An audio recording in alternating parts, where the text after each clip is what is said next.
Hi everyone, welcome back to the Diary of a Single Mom. My name is Mariam Sheikh Hussein. Firstly, did we just hit 1K? Did we just hit 1K? I would like to thank each and every single one of you who decided to subscribe to my channel. SubhanAllah, there's so many amazing sisters who shared their stories in the comments and so many sisters who reached out to me. And I would just like to say thank you all so much. Wallahi, I'm very appreciative. And I'm actually so grateful to have met people who went through similar experiences as me. That is the purpose of my whole channel. That is the purpose. The purpose is to bring awareness, to speak about whatever we overlooked. So the red flags that we might have overlooked, so that other young people do not make the same mistakes. And also, let's be realistic about motherhood. Motherhood's not easy. There's things like postpartum depression. There's issues such as going to work and then childcare and so many things that we have to face as women on a day to day basis while we're battling cultural expectations and all these other expectations that are placed on women. So let's be clear. This is what this channel is about. So anybody who's put any negative comments down below about, oh, this, and all single moms are complaining, da da da da. We should have done this a long time ago. We're speaking up, we're sharing our stories, and what we are doing is also helping the future generation, the people that are after us, so that they can see the mistakes that we made and learn from them. And I don't even see it as a mistake, alhamdulillah, because I feel like I've really benefited from motherhood. I've benefited from the suffering. So I'm actually very grateful that I've been through everything that I've been through. And if I was to turn around and take everything back so that I could start at a clean slate, I wouldn't change a thing, baby. I wouldn't change a thing, honey child. Okay, so this part of the channel is going to be about my depression story. When I first realized that I was suffering from postpartum depression, I remember after I came from Somalia, I literally was going through an identity crisis, you guys. Like, I'm not even joking with you. I became so Somalified, yeah. And I've been away from like Ingriska for so long, from England for so long, that when I came back, I kind of like lost touch with everything. So I literally came and I was at my mom's house, and I remember my cousins and my sister like watching the Kim K series that time. A lot of people was watching, I don't know, like, is it The Life of the Kardashians? I still don't watch, by the way, guys, trash TV. Wallahi, it's just never been my thing. Like, I can't watch things like Love Island. Like, I've just never been that type of girl. But this time I was so fully detached from everything. So I felt like I lost some parts of myself. And I remember just standing there and thinking, why do people watch this? I guess it was kind of a good thing because I started questioning many things about life. I started questioning like, why do people do what they do? And then that's what led to me to ask myself, what's going on with me? At this time, guys, there was not as much awareness as there is on mental health. I feel like when it comes to mental health now, there is so much awareness, mashallah, and it's amazing. It's because it's increased. We're at a pace right now in this world where people are literally unaliving each other because they have mental health issues, or unaliving their children because, as you know, there has been a story about a young girl called Sarah Sharif, subhanallah, may she rest in peace, but her step parent and her dad basically unalived her. And then there's another case that I saw as well on TikTok the other day. And I feel like this is the main reason why I'm creating this channel for us mothers, because we need to pinpoint and highlight what is going on with our life so we can help ourselves. And I'm not saying any of us would unalive our children, subhanallah, God forbid. But I'm just saying, in order for our children to be healthy, we need to be healthy. So if you haven't already, please click like, comment, and subscribe. Inshallah, once this video is done or while it's going, I'll wait for you now. Did you do it? Oh, okay. Anyways, so taking it back now, because now I'm 32, yeah? So after I came from Somalia, I went to England, and my mum and my uncle suggested me to move back to Sweden so that I could prepare papers for my husband at the time. I went to Sweden, and my uncle was in Sweden. So my uncle, alhamdulillah, helped me, As I was waiting for a house, I lived at this lady's house, I remember. Somali lady. And wallah, she was lovely. Alhamdulillah, she was really lovely. But I just remember me, after I had Sahara, my oldest daughter, I just remember me literally isolating myself. Like, I would just go on the phone, I would speak to my husband at the time, a lot of the time, I can't lie to you, like, it was just, obviously it was unhealthy, the relationship. We already know that. We've established that before. Because he would call me several times a day to check what I'm doing. He would ask me what I'm doing. Then, because I was in my room most of the time with my daughter, I remember straight after I had her, about 2 months, my sister stayed with me first and then she left. About 2 months, after my daughter was about 2 months, I started getting really paranoid. I'm not even joking, you guys. Like, I couldn't go into the, like, if I would go into the kitchen to cook, I would always look behind me because subhanAllah, it's like I was scared that something was behind me. And it was more of like, I think it was also a spiritual situation. But obviously, I was clearly mentally unwell as well. At that time, I had no awareness of postpartum depression, and I had no awareness about depression. I didn't understand what it was. I didn't understand what it meant. Growing up, we didn't learn about mental health. Alhamdulillah, my daughter who's 12, she learns about mental health. She knows a lot about mental health, and that's because mental health is a priority in our house. We're very in touch with our feelings. We're very aware of our feelings in this house, and my children know so much than I could have ever known when I was that age. So I had no idea about postpartum depression. I just remember me feeling really low and crying a lot. And I was crying, crying, crying all the time. I was also constantly worried that Sahara was going to stop breathing. Like, I remember when she was sleeping in her bed, I would consistently check her. But I wasn't sleeping properly either. I wasn't aware of postnatal depression, postpartum depression, I didn't know what it was. But it's, if you have a persistently low mood for 2 weeks or more, then you probably are going through a depressive episode, and you need to seek help as soon as possible. Don't let anybody tell you anything, because I can't lie to you. I was scared, and I'll tell you later what happened, because I was scared to go and seek help. I was quite involved with the community in Sweden because dadka birthday, and I had friends, and my friends' mom was kind of too involved in my life. So she would just like always tell me what to do and things like that. But we'll get to that bit. So because I didn't seek help, I was just living like that. And because I was living like that, my oldest daughter also started to become a bit of an anxious baby, and she was always attached to me. She couldn't go to, like, I couldn't put her on anybody else's lap, like my friends or anything like that. Like, she was stuck on me. I couldn't even go to the bathroom to have a shower. I had to literally take her with me, put a small busta, because the bathroom was quite big, mashallah, and very nice. Would put a little busta there for her, and then she would just like literally play there. I would open the door and I would have a shower. So she would be looking at me like, eh. But if I left her sight, guys, like, she would start crying as soon as she doesn't see me. And that's a sign of anxious attachment. I don't know how she developed it. I think maybe when she was in my stomach, because I was stressed, she could also feel it. Because when you're pregnant with your child, whatever you're going through, it translates into the child. Haven't you seen, like people that use heroin and crack, people that are addicted to drugs, right? When they give birth to their baby's shaking, like literally, because the baby is also addicted to the same drug that the parent was addicted to and was using, the substance that they were using while the baby was in the belly. The audio made a bit of a sound there because I started shaking. Oh, I did it again. But yeah, anyways, going back to the situation, whatever you feel, your child will feel. If you are in an abusive relationship where every single day your husband is putting you down, it doesn't even have to be physical, and you're sad all the time, trust me and believe me that that will affect your kids.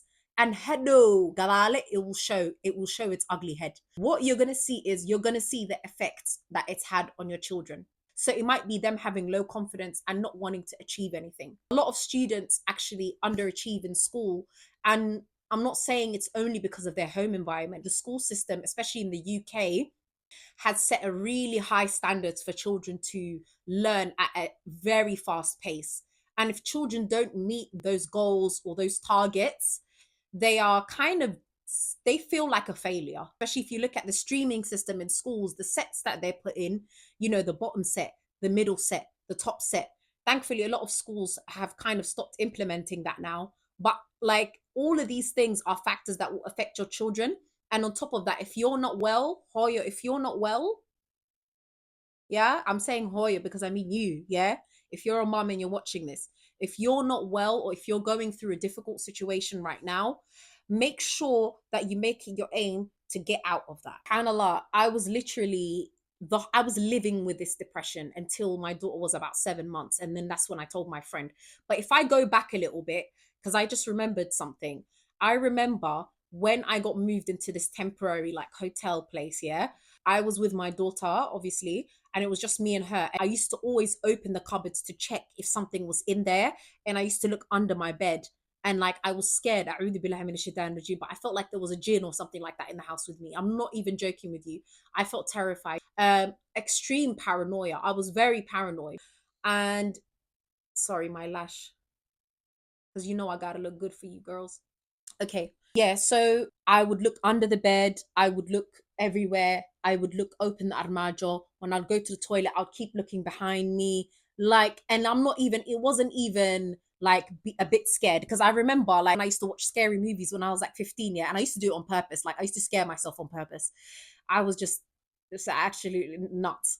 I used to scare myself. So I would watch a scary movie and then I would run up the stairs fast and I would turn off the lights and I'll run up the stairs fast. And while I was running, I used to feel like there's something behind me that's running after me. But it was kind of exhilarating. It was giving excitement. I was kind of excited. Now it wasn't like that.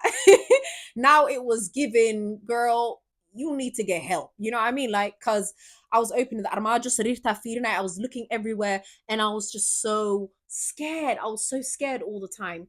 And then what I started doing was I started listening to ruqya and going to sleep with ruqya on, which is, it's like it's Quran, it's verses of the Quran, it's healing verses of the Quran. I used to listen to it and alhamdulillah it used to help a lot. So going back to when I was speaking with my friend, my daughter was like 7 months, she was a little baby, I was holding her like this, I remember, on the kitchen table, and I was on the table, and I was sitting down, we are in the kitchen, and I said to her, my mind's really fuzzy. I'm sad all the time. And I was just crying, you know, and I was just like, I'm really sad all the time. I just feel like everywhere's like I'm detached. And then she said to me, do you have dyslexia? You know, the girls in Sweden, they have a bit of an American accent. Do you have dyslexia? Just thinking, no, I don't have dyslexia. And then I was like, oh my god, I need to go to the GP. I need to go to the vårdcentralen, basically in Sweden. It's called the vårdcentralen. So I went inside and I remember just crying and being like, I need help. I need help. I need help. And the lady was like, okay, okay, okay, calm down. And I just said, I feel really sad all the time. I'm crying all the time. Da, da, da. And she was like, it's okay. I love the healthcare system in Sweden because literally she booked me a therapy session assessment. It was on a Friday. She booked it for me on Monday. On Monday, I went, I had an assessment, and that's when I finally realized that I have depression. There's this amazing quote by Maya Angelou. She was like, she used to do plays, she used to write poetry, she's written books. She basically said, do the best you can, and when you know better, do better. This is why I said in my previous, like my beginning videos, if I was to speak to my 20-something-year-old self, I would have said, don't be hard on yourself. You're doing the best you can. Because whatever you're doing right now, especially if you have the intention of being a good mother, then inshallah you will, because that is the intention that you have. It doesn't mean you're going to be a narcissistic parent or you're going to be an abusive parent.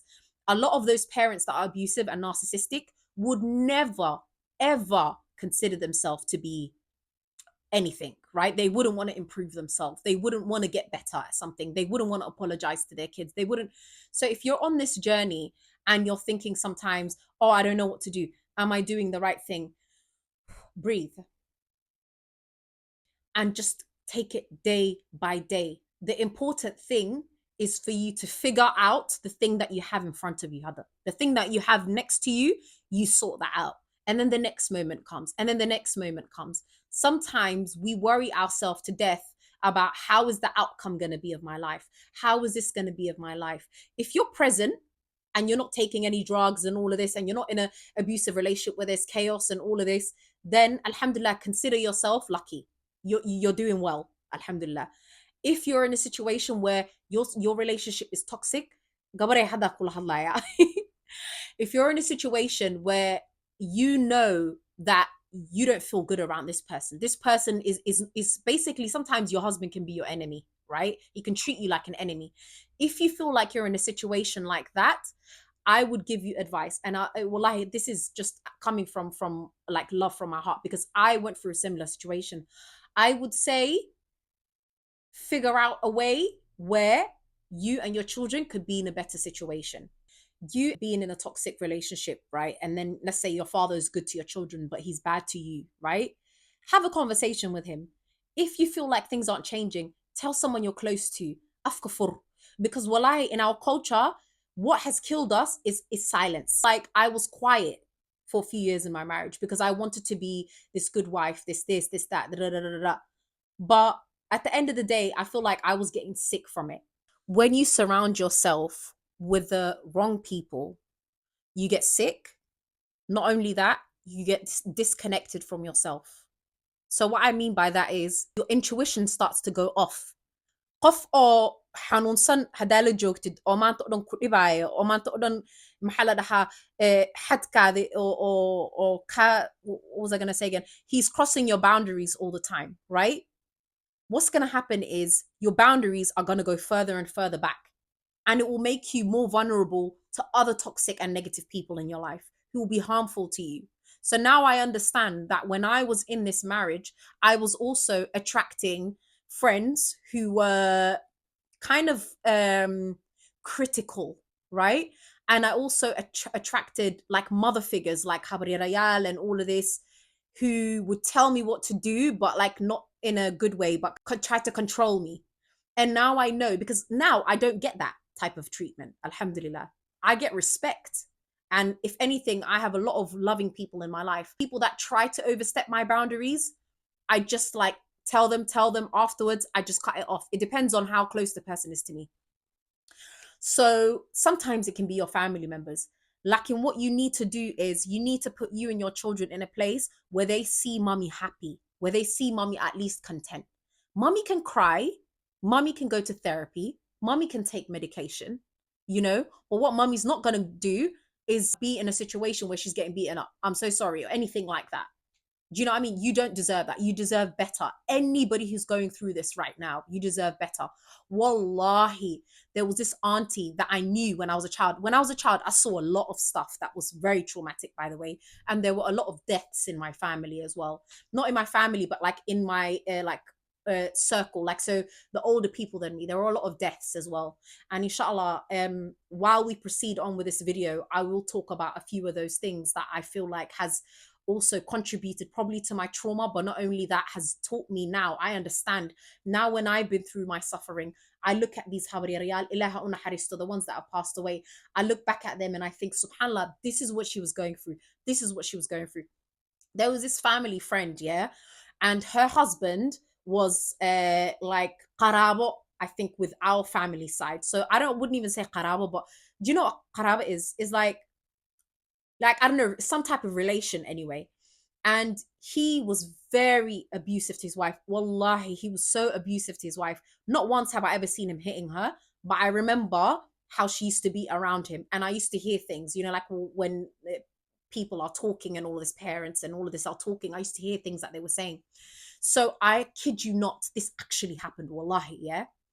Because I saw some people in the comments like, why are you lying? The airplanes have the air conditioning. Da, da, da, da. No, the plane was bloody hot, darling. All right. If you don't believe me, then sorry. What can I do? Please. And wallahi, there was 3 ladies sitting on the floor. Okay. Anyways, because people genuinely will just think you're lying and I know. But anyways, this Habrir, yeah. Oh my days. The abuse escalated so far, right? That when she was pregnant, she was about 4 months pregnant. Her husband, that guy, he threw her out of the balcony, guys. Or was it the 3rd or the 4th floor? And she was in the newspaper. I was like 9 or 10. Wallahi, the baby wouldn't take. And Aidana, not only was she got severely injured, she also had like bruises all over her. Subhanallah, like, and then you know what he did? He ran off to Somalia. So he's somewhere in Somalia. Subhanallah. And the girls that I grew up with, we were kids that time, but we grew up with. Now, I don't know how they're doing now, but one of them was like going through substance stuff. Like she was drinking alcohol. And I'm not saying this to judge, but like she was kind of an alcoholic in it. Like, you know what I mean? Like, And I understand now that I see this, but people in the community will look at someone like her, yeah, like wearing a mini skirt or whatever, absolutely stunning girl, one of the prettiest Somali girls I've ever seen in my life, wallahi. Yeah, so she was hands down one of the prettiest girls I've ever met, wallahi. And it's just sad how you can become a product of the trauma that you went through. You're a product of it. And this doesn't mean if you've been through some really effed up stuff in your life, it doesn't mean you can't come out of it and heal, right? But it's a choice that you need to make at certain point. And that is like the ironic part of life. In many ways, we can say it feels like it's unfair sometimes, but nolosha why. Adun kusan why. And I live by the idea that whatever's meant to be, wallahi, is meant to be. And everything happens for a reason. That's what I believe. I'm not going to impose what I think about you, especially if when we're talking about such a sensitive topic. What I hate most is when people just say, just be happy, just get over it. No, it's not that easy. It could take years and years and years for you to get over something and reprogram your mind and then relive new experiences so that you forget about the old and all of that. So, anyways, going back to when I asked for therapy sessions, alhamdulillah, I started doing therapy sessions.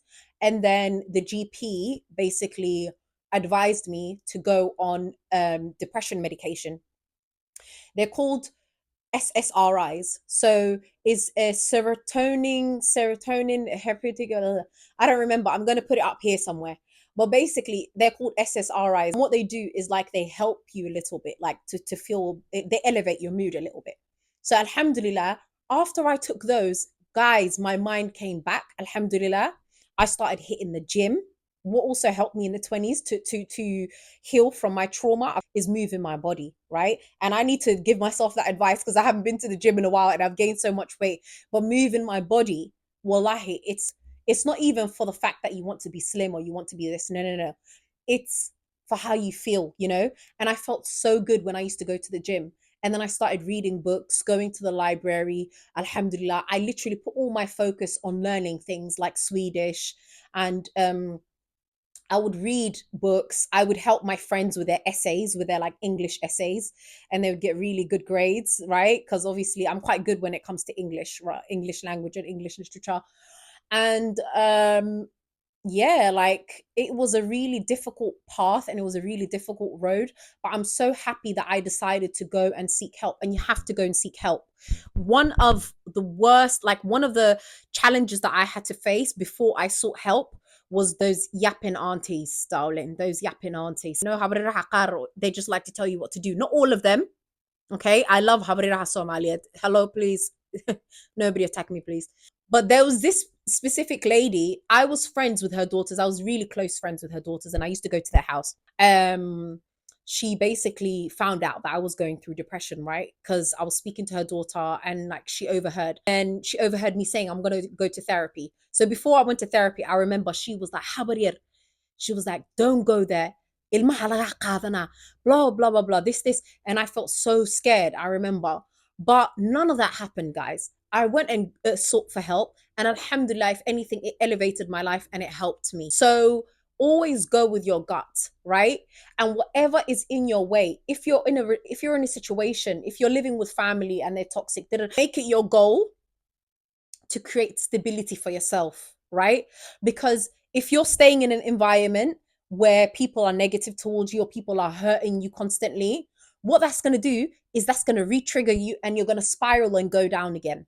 I remember when I was on my healing journey, what kept cutting it short was my me engaging with my ex's negative behavior. So me reacting to it or me getting sad about it.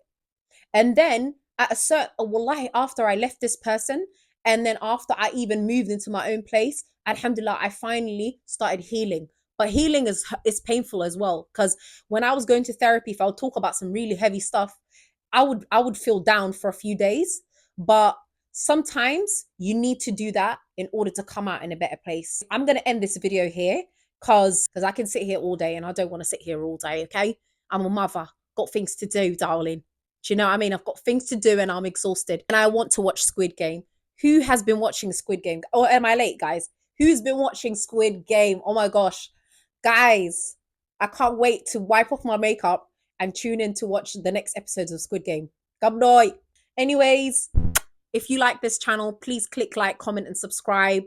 I love you, ladies. Thank you guys for listening. I appreciate you so much. And I'll see you in the next video. Bye.